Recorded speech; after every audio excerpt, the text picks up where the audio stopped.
note how it impacts UA on the store listing. Obviously, the store listing is a landing page of the UA ads we will be doing in any network.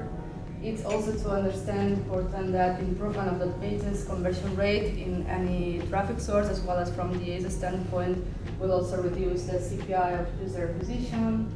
The correlation between the ads creatives and what the creatives is showing on the store listing, as well as the content that you're having. It will also depend on the platform that you are operating, the operative system. If it's Google Play or iOS, category would have more or less weight and more or less impact on that one.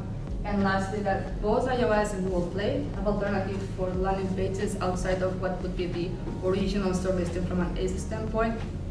We saw from Google Play, we can also have custom store listings for language and region.